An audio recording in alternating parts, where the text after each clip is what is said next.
New alarm bells ringing tonight on the coronavirus outbreak in this country. Doctors say the virus is spread through droplets when someone coughs or sneezes. And I think the business community, it's in their interest that people actually stay home and stop the spread. For a business that can allow more employees to telecommute, we want you to do that.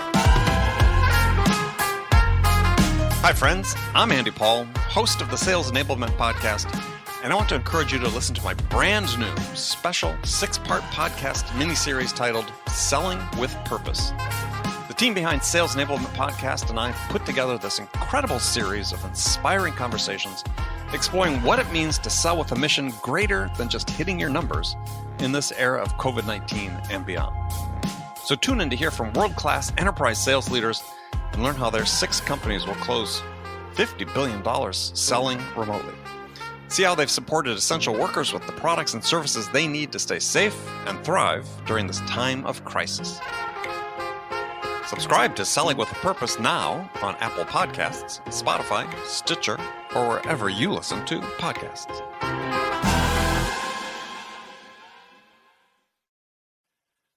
Guided Selling from RingDNA makes your entire sales team more effective by revealing exactly what reps should do and when to do it.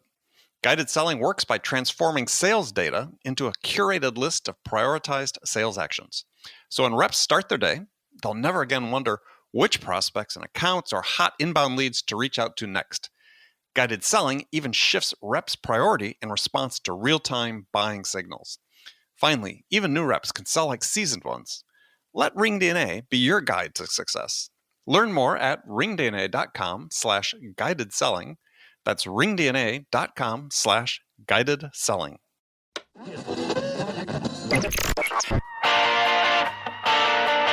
It's time to accelerate. Hey friends, this is Andy. Hey, you know what? I'm on vacation this week, and you should be too. I mean, it's the last week of the year, last week of the month of December, last week of the year. And hopefully you've already wrapped up your sales year, and you're not leaving it to the last few days of the year to make your number, so that you can enjoy the last few days of 2018 with your family and your friends. So since I'm out this week, I'm replaying one of the more popular episodes of Accelerate from 2018. Joining me on the show today is Harvey MacKay. Harvey is the author of multiple New York Times bestsellers, including one of my all-time favorite sales books, Swim with the Sharks Without Being Eaten Alive. Now, before we get to Harvey, I want to talk just a little bit about the Sales House. Sales House is the all-in-one B2B sales growth accelerator. And if you haven't yet joined, there's still time to do it before the year ends and before our price goes up starting next year. Now, as I said, the Sales House is the only all-in-one growth accelerator for B2B sellers, and I created it to help you learn how to close more deals, how to make you look like a sales genius, and how to become the sales all-star for your team. And we do that by giving you the knowledge, the wisdom, the coaching, and the courses, and the advice you need to become the very best sales version of you. So imagine what your sales life would be like if you didn't have to guess what to do next in order to amp up your sales game. Well, that's what will happen if you're a member of the Sales House. So visit thesaleshouse.com. That is thesaleshouse.com/join. Look forward to seeing you around the house. Okay, as I mentioned, I'm excited to talk to my guest, Harvey MacKay. Topic today is relationships. Relationships in sales, relationships in life. Among the topics we're going to dive into is why it's important to know everything about your customer, and why knowing that is just as important as knowing everything about your product. And we're going to dive into what knowing about your customer, what that really means. And Harvey talks about a process that he has in his book that I've used with my teams that's just incredible in terms of how you gather data, a deep level of data about the people that you're doing business with. All right, here we go. Harvey MacKay, welcome to the show. Andy, I've been looking forward to this. I'm excited. Well, good. Well, as am I. So really looking forward to it as well. I think I read your first book, Swim with Sharks, right when it was published, I think. So that was that was a while ago, not to date myself unnecessarily, but as we were talking about before we started recording, it was one of those books that was, on my bookshelf that I took some really distinct lessons from. And this is, I think, part of what we're doing here with the people in the audience is we want them to educate themselves as much as they can about sales, selling, people, psychology, so on, anything that could make a difference for them. And that was one of the books that made a difference for me. Thank you. I think the goal that I've always had is take-home value. I'd like people to hear my lecture, read my national syndicated column, read my book. Just imagine now if every listener out there, every viewer out there could just pick up a book, get one or two ideas, and use those ideas the rest of your life. Wow. So I call that knowledge does not become power until it's used. Right. Ideas without action, and they are worthless. Yeah, and I along with that, I've always been a believer that it was Brian Tracy, I think, who said, if you just read one book a month about your field, right, guarantee within 12 months you'll be in the top 1%. And I firmly believe that. He's quite a guy, and I love his writings, and I agree with him. Yeah. All right. So tell us a little bit about yourself and your background. If people aren't familiar with you, if they haven't read any of your books, 2 bestsellers, Swim with Sharks, the one I was referring to earlier, Swim with Sharks Without Being Eaten Alive, and Beware the Naked Man Who Offers You a Shirt. Great titles, both. Well, I can give you I suspect a 30 to 60 second elevator speech. I'm a Twin Cities businessman, born and raised in St. Paul, University of Minnesota. It's right in my back door. Was going to be a professional golfer. But didn't know that. Okay. Got up after playing against those Southern kids. And I've got, my father was head of the Associated Press, national syndicated columnist also. So I've got about 10 million books out, 80 countries that I'm proud of course, 46 different languages. And I get to speak once a week, Andy, the last 30 years to a Fortune 1000 company somewhere in the world. That's India, Pakistan, China, Burma, all over the world. And I write that national syndicated column for approximately 10 million newspapers. That's 100 newspapers, 22 years of writing that column. And then my 7 books, I guess I'm kind of proud that also are New York Times bestsellers, but really proud that the 2 that you mentioned, Swim with the Sharks Without Being Eaten Alive, Beware the Naked Man Who Offers You a Shirt. New York Times named the top 15 books, business inspirational books of all time, last 100 years. I have 2 of them on there, which are those 2 books, along with Dale Carnegie and Norman Vincent Peale and Stephen Covey. So, right. And for people watching and listening to this is and I stress this all the time with companies and teams I work with, is that there are books that are classics that don't age, don't become outdated. And I just went back through in preparation for our talk today. Just went back through and reread Swim with Sharks. Thank you. And I just have clients who all the time, every year, I have new clients that I recommend. They read this, they read Tom Hopkins, they read Zig Ziglar, they read your Stephen Covey's book, obviously. And allow me to give your viewers a hot tip. Okay? Yeah, please. That is, I find virtually none, very few people that do this. A person's life equals the total sum of his or her experiences. And so people come up to me the last 30 years. Oh, I read Swim with the Sharks. Oh, I loved your book. All over the world, they tell me that. But guess what? They read it when they're 19, 20, 21, 23. Our lives change. Yep. And therefore, I think every classic, Think and Grow Rich, Napoleon Hill, right. Again, Dale Carnegie, you have to pick that book up every single year. And you can't read those books. Big mistake if you read those books. You have to study them, underline them, highlight them, post-it notes, rough them up, and then every year pick them up again, because look at the experiences you've had. You haven't been stabbed in the back, before. You haven't had someone come in and slash your prices. You haven't had someone come in and pirate your employees. Myriad of reasons why you want to read those books over and over and over again.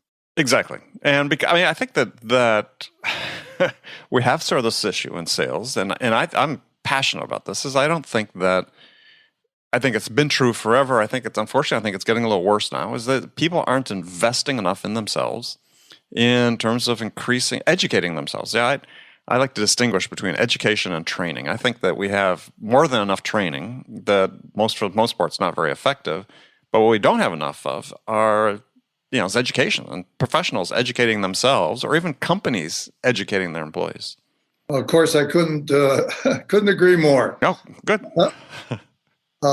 Without question. Let me just tell you, maybe in a different offshoot, or to piggyback on what you've just said. Part of my modus operandi is the number of coaches I've had in my life, and I still have about 15 or 20 of them. Mm-hmm. I have a speech coach. Mm-hmm. Yeah, I have a voice coach. I have a language coach. I've studied Russian, Chinese, Japanese, and Arabic a little bit. Have a marathon coach. I happen to be a marathoner. Have a tennis coach, a golf coach. Have a memory coach out of New York. Have a social media coach. Have a dancing coach. Thanks to my wife. But anyway, why do I have all these coaches? Because whatever my God-given talent is, whatever my God-given potential is, that's it. I can't do any better. So if I have a project, Andy, I have a time and action calendar. Mm-hmm. Then I go out and get the best manpower, the best brains that I can, the best coaching on that subject. Then I focus. Then I leave it all out on the field. Try my guts out. Mm-hmm. And guess what? I don't ever have to worry, because I can't do any better. Right. And that's what, of course, is some of the things I teach. And of course, you're just so spot on. Got plenty of training out there. But of course, remember, all that training, I say practice makes perfect. That's not true. You have to add one word. Perfect practice makes perfect. Mm-hmm. 20 million golfers out there in the United States. And let me just tell you, all right, among those 20 million golfers, a lot of them are playing 8 days a week. A lot of them are practicing 8 days a week. But what are they doing? They're perfecting an error. They put a ceiling on how good they can become. So therefore, you must practice the right concepts over a long period of time. And just what you said earlier, too, got to do a lot of education. There's night school. There's two things in life. I think Charlie Tremendous Jones said this. All right. It's the people you meet and the books you read. Mm-hmm.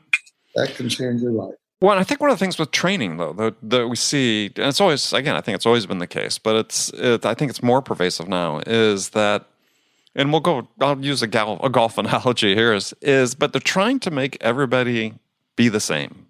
And this is one of the things you really talk about in your book is that I'm a passionate believer in, is that I wasn't the same as anybody else. I sell my own way, and it's as a result of reading all these books and being mentored by other people and coached by people and so on. So I take all these influences and make it myself and my own. I utilize and optimize my own strengths, my own unique abilities.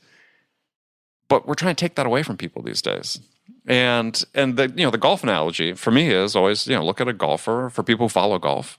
The best golfers of sort of the 90s and the 2000s was Jim Furyk, who has a very idiosyncratic swing, to say the least, compared to all the other pros. But, won the U.S. Open and, was one of the most successful golfers of his generation. And he resisted changing, and people have for a while, because this worked for him. He optimized it. And training now is like, let's turn somebody into a clone of somebody else, as opposed to let's optimize your value, your benefit that you can offer to us.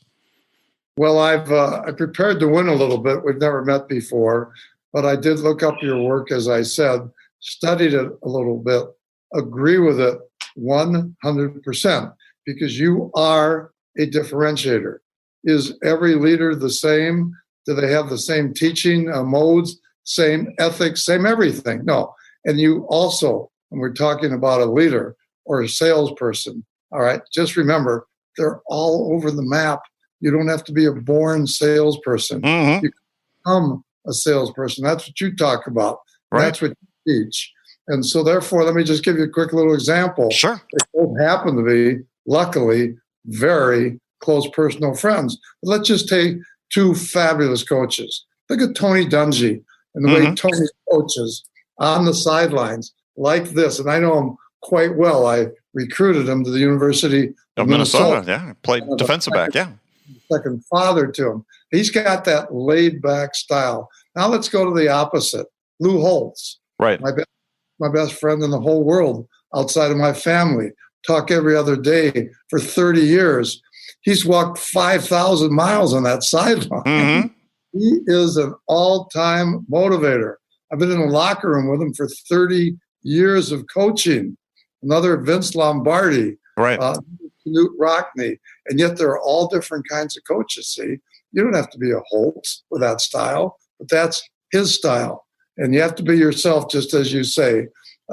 Everyone's different. Every three, I don't know. I think there's 7.2 billion people. Okay, and every single person is different.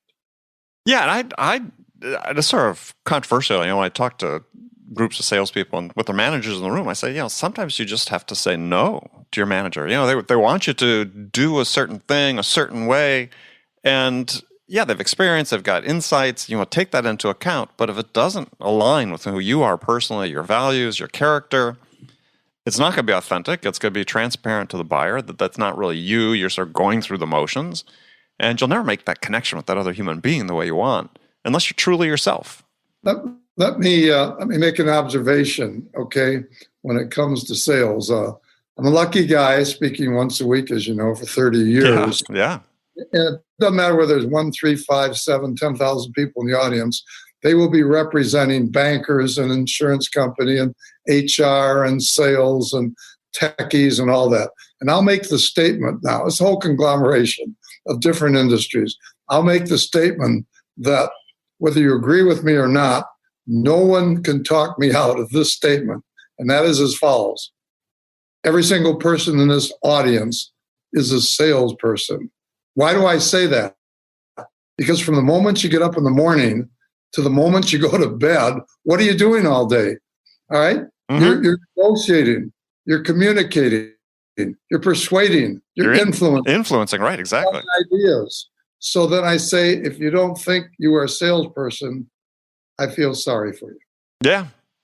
Well, I think and that's an interesting segue to one of the things I want to talk to you about, because when I talk to groups of salespeople, I put a question up on the board. I said, and the question is, what's your job?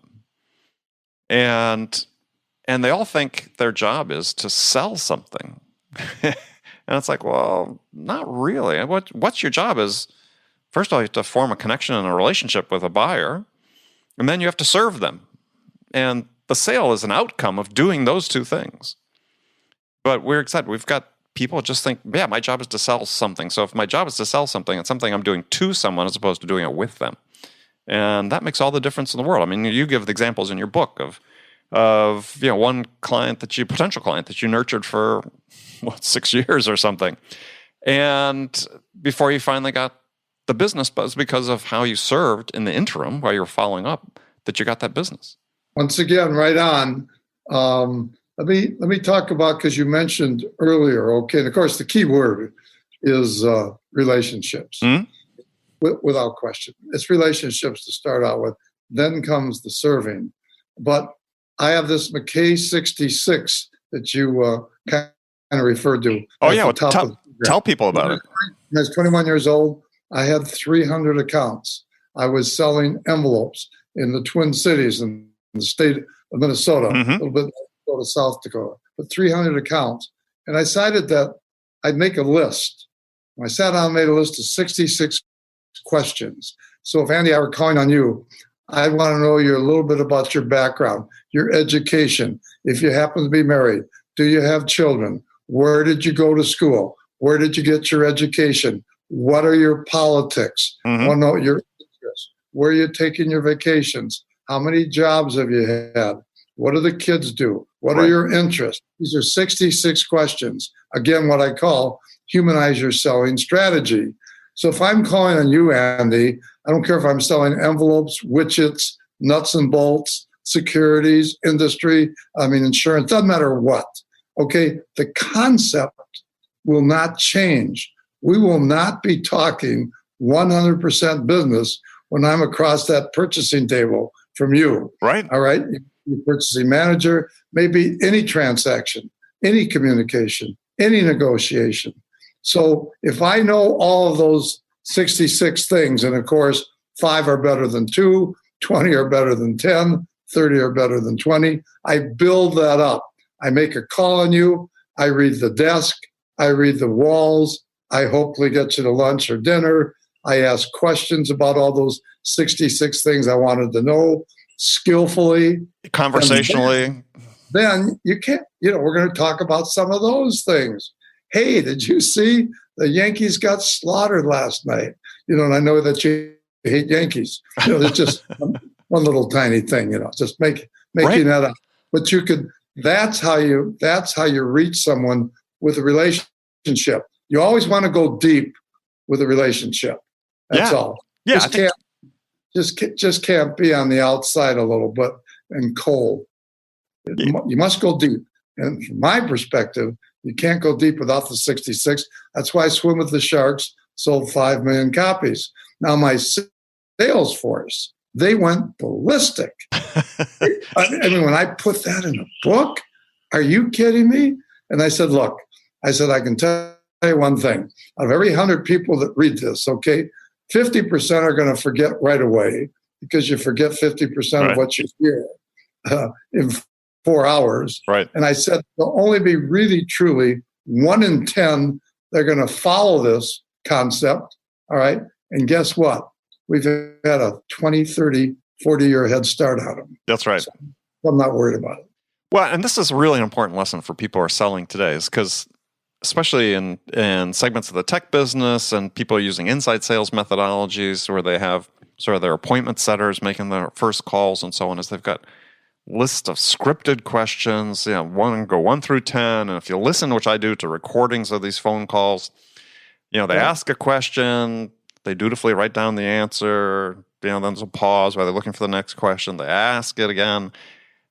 And they're not going that 1 level deeper or 2 level deeper to really understand the person they're dealing with.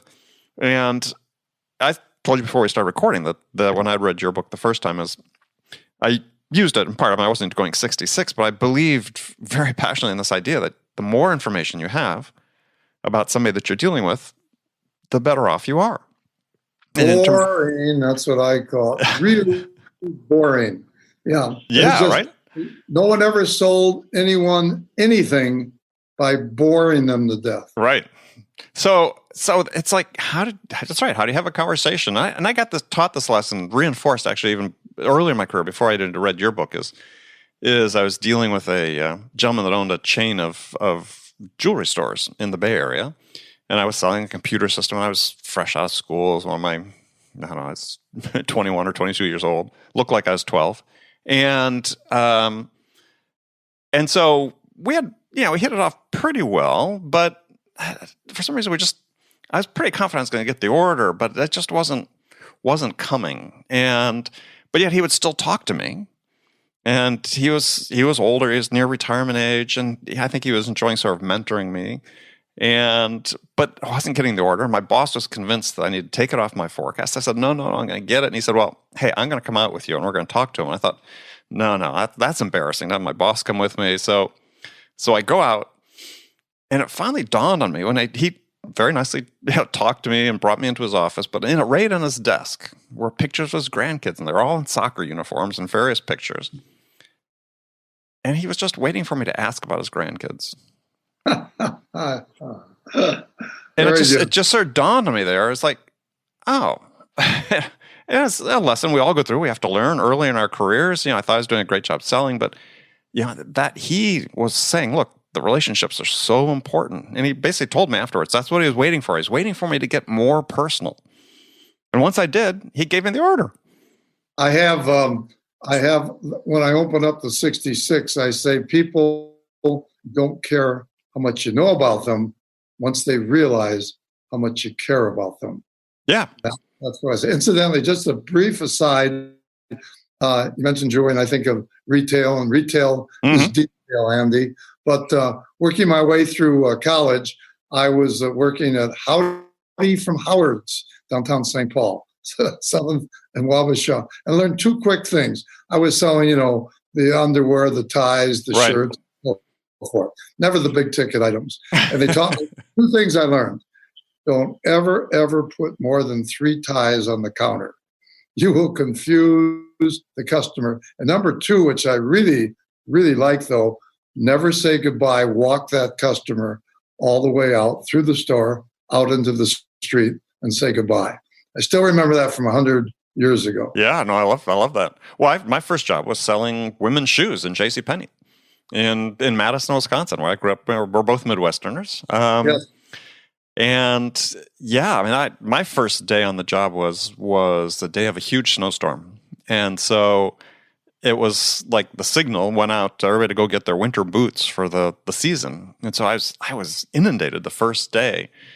And I had all these sort of prototypical stories. They almost seemed like stereotypical stories of I'd measure a woman's foot, we'd pick out a shoe, and then they wanted it in a different size than what I'd measured. And I thought, well, maybe I'm doing this wrong. It's like, I'm trying to provide good service, but they want something different than what I thought they should be getting. And I was sort of pressing.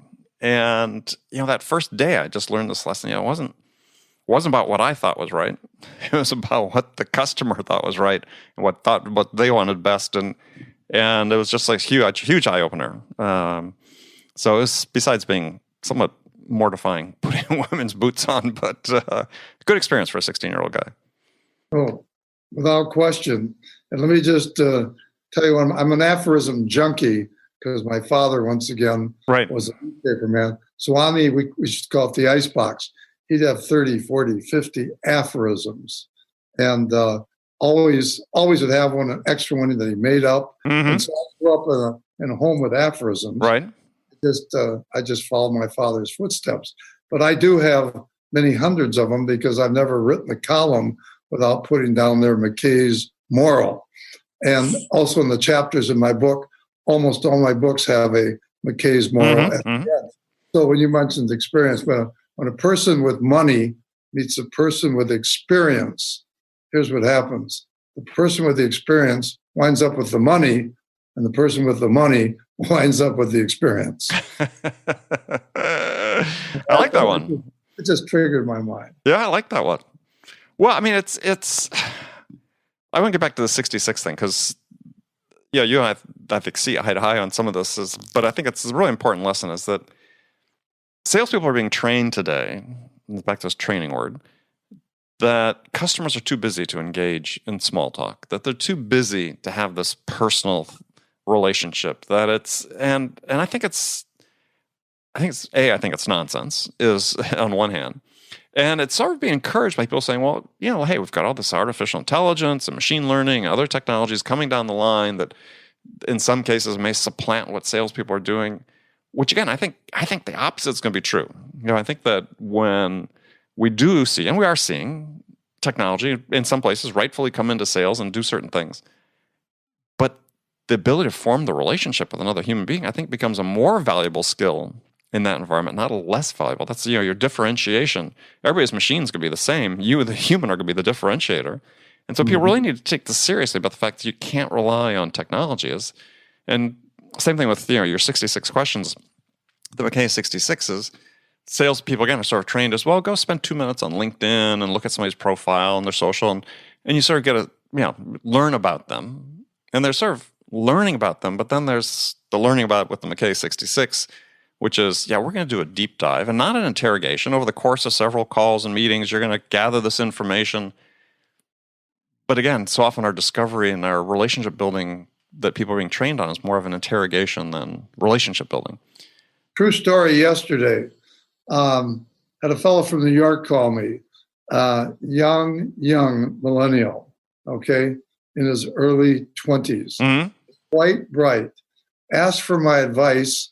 He's going to make a sales stop and try to close a very substantial order, close to a couple $100,000 order, to build a particular website for this customer. And he said, any suggestions? Might you be able to help me? Only known him a little while. And so I started asking him some questions. I said, well, first of all, where does he live? And he said New York, and I happen to know the fellow was from a different city. Right. Number two, I said, is he married? I don't know. I said, what was his background? I don't know. He didn't have one answer to the 66 at all, but he knew everything, triple, super, sharp, techie, all right, about what he was going to sell them. That he knew something about. So his probability of making the sale just went down from my perspective. And so I told him, if you would have talked to me about a year ago and you would have built the relationship, you would have been a huge favorite to make the sale. I don't know what's going to happen right now. But, millennials, they are different, and they are different depending where you live. The millennials in Minneapolis or North Dakota or South Dakota might be a little bit different than California and New York. Sure. And just one little thing about millennials, this is my experience only. They really don't care about money as much as the prior generations have done. They're interested, of course, but they want to be heard. They want to be heard, and I think they want to achieve. I mean, this is I think one of the real misconceptions that people have about millennials is because again, I work with them all the time. Is for my money, the hardest working, most motivated generation I've seen for a while, and partly because they brought up in this age where they just don't accept things at face value, right? The things have to be the way they are just because that's the way they are. And I think that's a great mindset to have. Is that okay? Why can't we change this? And this goes. You said you work with them. I'm a lucky guy. Last 25 to 30 years, I've been speaking to the major MBA programs in the United States, the Harvard, Stanfords, the Whartons, Michigan, but also get to be commencement speaker. And so recently, University of Southern California, a few years back, Penn State. And so I get a feel, touch, and pulse of what these young people are thinking about. And that really helps me. Keeps me young also. So it really, truly helps. Well, I think that's part of the reason why I'm so passionate in the mission that I have and that you've had for your career about the personal, the human-to-human aspect of selling. Because again, I think that just generationally, they're digital natives. They're more accustomed to messaging that's more virtual, more digital. But that's not the same relationship. I mean, you can use it to answer some of those 66. You can use it to start to get to know someone, but nothing replaces the face-to-face and the in-person even. And as much as this is a great substitute for travel sometimes, but sometimes you just got to get on a plane or get in your car and go see a customer. I mean, you got to be able to see the body language, and that's being devalued. And I think it's going to come full circle. I feel like the trend is starting to happen. I agree. But it's just something that needs to be encouraged, and people listening and watching this have to think to themselves, is every time you have an opportunity to actually go see somebody. And it's surprising. I'll talk to some sales managers about, I've got this really brilliant strategy for you, how to close more sales. And what's that? Well, leave the office and go meet the customer in person. Andy, can I tell you the new venture in 180 seconds, what I'm working on? Sure, go ahead. Just because it's a little transformational. I started 3-4 years ago at Harvey MacKay University, where I have some top videos of top people, of course, like Lou Holtz, John Maxwell, and so forth. The best of the best, the Ken Blanchards, the Gittimers. And it's on sales, marketing, negotiations, entrepreneurship, leadership, hiring, firing, time management, visualization, creativity. Anyway, and I got all these speakers, and I'm very proud of it because I had a round table. I brought all these speakers in and then started the university. So now I'm launching in the next 2 to 4 weeks. Okay, that was 1.0. Now we're going to 2.0, and I'm calling it the Harvey MacKay Academy. And these are totally new speakers, totally new videos, totally new presentations, interviews, everything. And I'm going to launch it worldwide. I'm going to try to cut into some of those 7 billion people out there that I know are hungry and starved, quite frankly, especially if you're an American. If you're an American, the book's in 80 countries, I can reach quite a few people. And when the books are in those countries and you're an American, boy, do they love Americans and do they love American business people. So that's what I'm going to be doing in the next 2 to 4 weeks. Quite proud of the new venture. Well, excellent. Good. All right. Well, make sure people check that out. And unfortunately, we sort of run out of time, but do you have any... run out of time? We've only been talking 5 minutes. It seems like it, right? We'll get the contact information. We'll put it on the website so people can see that. They can get access to that. We have time for one more major point. Sure, go ahead. This is my whole life, along with the 66. There are a million words in the English language. And if you don't understand this one little 4-letter word, you can't be a CEO, can't be a president, can't be a coach, can't be president of the university, can't be a sales manager. You have no chance whatsoever. And what is that 4-letter word? HIRE. If you can't hire, you have no chance. That's all there is to hire the right president of a university, right through the roof. Mm-hmm. Hire the wrong, straight down. Hire the right coach, straight up. Hire the right CEO, boom. And so that's what I've been concentrating really on my last 40, 50 years in business. I've studied it all over the world, how to interview and how to hire great people. Well, hugely important. And I've got something that I'm releasing here shortly about how to make your hiring process more data-driven, take some of the emotion out of it, because that's a problem that, especially in small business, they really have is you'll see a hiring manager, they don't like the process, so they meet somebody that sort of, looks good in a suit, presents themselves well, and they don't validate that they're the right fit or verify their qualifications. And, it's a mishire, which costs money. You're aware of how much that costs to have a bad hire. So, I think that's a really critical aspect that could be so much better performed than it is today. And, we've got some stuff coming out about that as well. Well, I've truly enjoyed it. Yeah, I have as well. Nice chatting with you. Look forward to the next time. Yeah, as well, I do, and we'll make sure that happens. And next time I'm in the Midwest, we'll get together. Wishing you good luck and get the order wherever you go. All right, thanks, Harvey. Bye-bye. Thank you, Harvey. Okay, friends, that was our special repeat episode of Accelerate. First of all, I want to thank you for joining me, and I want to thank my guest, Harvey MacKay. Join me again next week as I'll be joined by Eric Barker, author of the Wall Street Journal bestseller, Barking Up the Wrong Tree, the surprising science behind why everything you know about success is mostly wrong. And lastly, treat yourself to the best gift for a professional seller, the gift of knowledge. Visit thesaleshouse.com/join to make sure you're prepared for your future in 2019 and beyond. Thanks again for joining me. I'm your host, Andy Paul. Until next week, good selling, everyone. RingDNA is the leading sales enablement platform that uses AI to help scale business growth. Trusted by the top companies across the globe, RingDNA offers a suite of powerful tools for every sales role. The RingDNA Dialer radically improves sales productivity and call connection rates, while guided selling helps reps know exactly what to do and when to do it. Conversation AI uses artificial intelligence to surface the most impactful coaching opportunities in real time. So, no matter where your team is working from, the RingDNA platform can help them exponentially increase call connections, opportunities, and revenue. Learn more at ringdna.com/platform. That's ringdna.com/platform.